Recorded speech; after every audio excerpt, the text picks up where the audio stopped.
So you might be wondering why you're just looking at an empty bracket. Well, we were supposed to be doing an Epson TW9400 install for a client about 3 months ago, but there was a 2-week lead time on the projector and it ended up turning into a 12-week lead time. So so they weren't without, I ended up giving them my 9300 with the hope that the chassis was the same, so I could install the bracket, install their bracket with my projector, and then just wait for the 9400 to turn up, and it has. We've got it here. So finally, 12 weeks later, the 9400 has turned up, and we are going to go and install this at a client's house. So let's go and have a look, and hopefully when we open this up, fingers crossed, it'll be the same size with the same fixings and everything as the 9300. Let's go. So let's have a look at this box and get it open. Just going to grab a little screwdriver.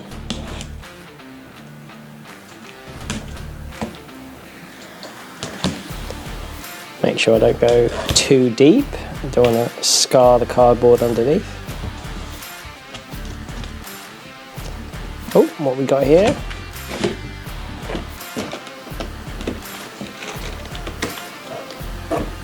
Remote control and power lead. Now a couple of batteries. Alright, let's chuck the manual in there and get that out of the way. Alright, next thing I'm going to do, I'm going to pull this projector out. And even though it looks big, see how easily it came out. It's so light. This thing is so light.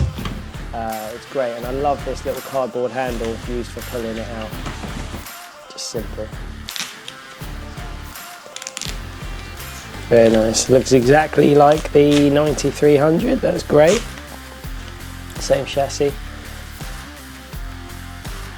There's our inputs. A couple of HDMI's, service port, LAN port. PC out, so that's your VGA out, and then RS232, which is what we're going to be using to control it. I like this. The shutter at the front of the lens stops all the dust, everyday dust getting in, and again for the buttons, dust proofing. Love it, and it looks nice and slick when it's all closed. Standard lights there. Yeah, looks exactly the same, and then you've got all your nice stickers. Control for HDMI. We're going to be using Crestron to control it. So let's go ahead and get this guy mounted up. One thing that I've noticed with this bracket is that it's so user-friendly from an installation point of view. It's very easy. Here we go. It just all lines up perfectly on the projector, and just 4 screws to hold the plate onto the projector. One thing that I double checked was that we still got the wall plate is still center to the screen. This is going to sort out a lot of issues later on with kind of parallax and keystoning. Now that the plate's on, we're just going to try and get these 2 lugs up onto the wall plate, and once they rest we can actually let go of the projector, which is great. And like I said earlier, this projector looks big, but it's not heavy at all. And those lugs are just going to go into those resting cradles, and then we'll be able to let it go. The reason why the projector's so big is because it has a lot of space inside to move the air so it doesn't get hot, so the fan doesn't have to work as hard, so it's not going to affect your viewing pleasure by having a fan constantly whirring around. There we go, we're just going to offer it up to those cradles. And voila, easy peasy, one-man job. Next thing, we're just going to screw in the fixing screws. That cradle is just there to temporarily hold it. This bit here now fixes the projector plate to the ceiling plate.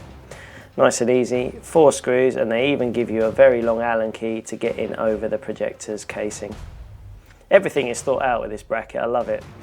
Need to start speccing more of these.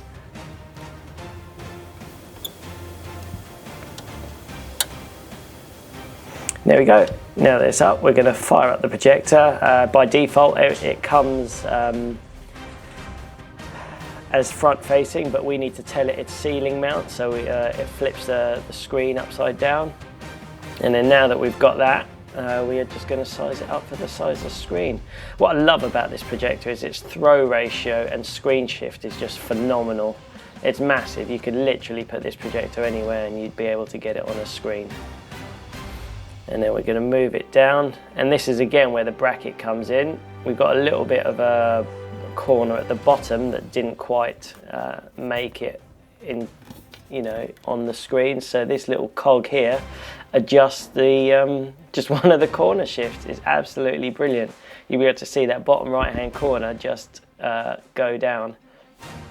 I'm not using any keystoning or image shifting for this because we want to try and keep the resolution as clean as possible. So from an install point of view, if we can move the projector to stretch the screen, to get all the picture on the screen, that's the best thing for everyone involved.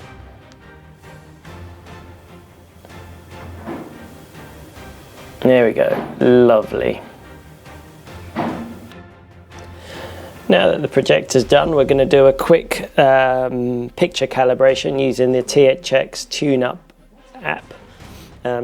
So yeah, it's all been calibrated, so we're just checking all the picture qualities now. Make sure all the colours are vibrant, the whites are white, the blacks are blacks, and the pictures are how we want them to be. Now that that's all done, we're ready to get the sources going through it and see how they look.